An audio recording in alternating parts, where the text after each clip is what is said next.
waxaad ilaahay ku mahadnaqaysaa oo aad ummadda soomaalida u soo ducaynaysaa markaad xaramka tagto markaad xaramka tagto ilaahay amakaag buu kugu keenaya waxa dumar halkaa tukanaya ee cagahoodu qaawan yihiin ee timahoodu qaawan yihiin ee dharkay xidhan war dadkani miyaanay culimo lahayn war wax diinta u dhigan miyaanay lahayn ayaad xaramka gudihiisa waxa asturani waa gabadh Soomaaliyeed ma sha Allah gabadh asturan oo salaad ku jirto lugaheeda iyo jirkeeda meel aan ay muuqanayso ma jirto laakiin meelaha kale waxa arkaysaa iyagoo luquntoodii muuqato ayagoo dhagahoodii muuqdo ayagoo garan yaro yani ku dhegsan oo dumarkii ayagoo timahoodii muuqdaan ma sadanaysa ummatu Soomaal waa ummatu diin ummad ilaahay diinta ku manaystay qof dumar oo Soomaaliyeed oo qaawan oo istiraahad waad saluugaysaa wallaana doo arkay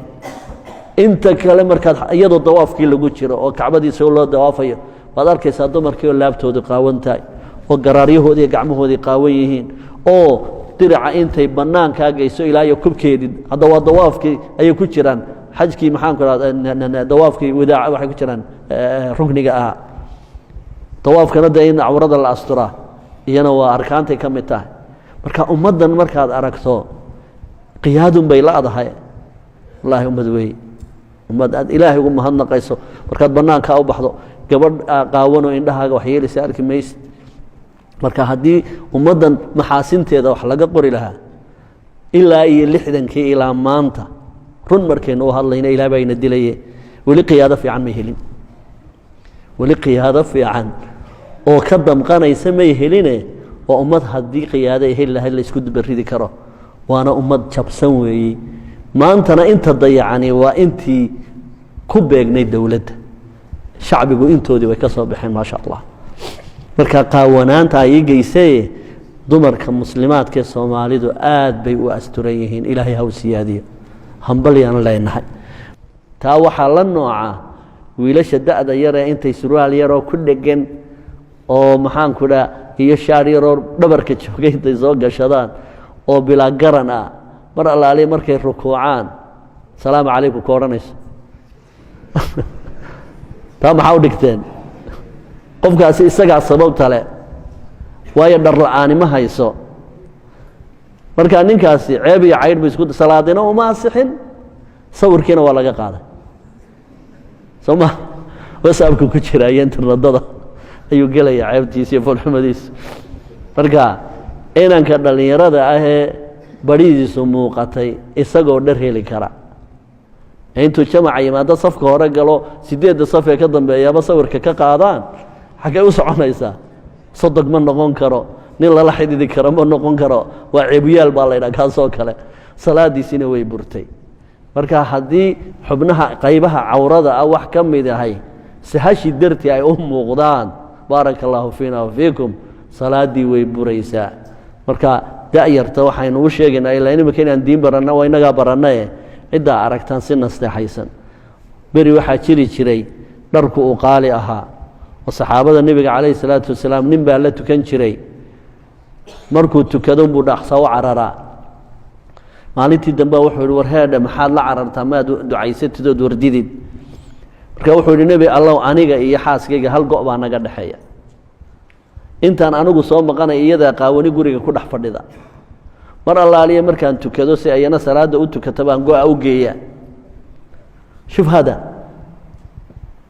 Mus'ab bin Umayr radiyallahu ta'ala anhu wa ardaa saxaabigii weynaa oo wada garanaysaan saxaabigii Madiina furtay aqoontii cilmiga ku furay 18 jir safiirkii ugu horeeyay nabigu diray baa Madiina u diray maalintii dagaalka uu ku shahiiday hal macawis kaliya haystay macawista saxaabada nin laba go haysto oo ku caawiyo kafanta tulabaad waa la waayay macawista marka madaxa laga dhameystiro lugaha muuqanayay marka lugaha laga dhameystirana madaxa muuqanayay tasawwuru ya ibadallah صحابي كليه هو لبا go haysto yiraahda aniga go'ayga labaad ka fan uga dhigayna waa laga waayay saxaabadii dhannayd hatta rasuul sallallahu alayhi wasallam wuxuu nabigu xagga sare marada kaga deeda xagga hoosena geedka idkhirka la yiraahdo dhikriga xagga hoose ka fan uga dhiga dadkaas aad tukanayay ma haysan waxay xidhaan maantana waxa laga yaabaa qof walba sanduuqiisa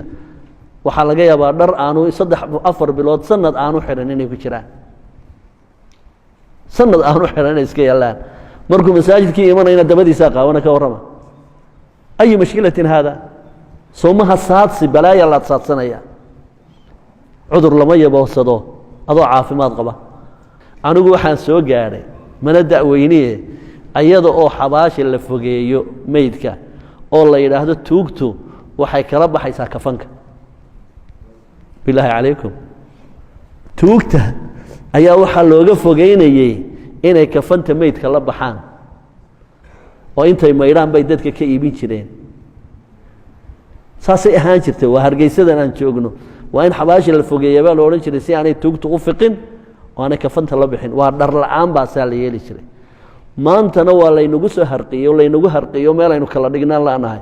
markaynu maydhi kari weynay ayaa loo samaystay khasaalado la iskaga guro uunoo lagu maydho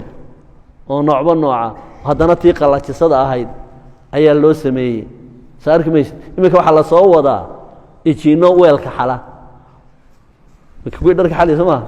ijiinno weelka xalaa laynoo soo wadaa gabadhu intay halkaa iska fadhiisato weelkuunbay ku guraysaayo intuu ijiinku weelkii xalo ayuu qallajinaya halkaa ka daadinaya weel jabayaana mama jiro maaragtaan ilaa heerkaasay maraysaa nicmada ilaahayna waa lagu shukri naqaa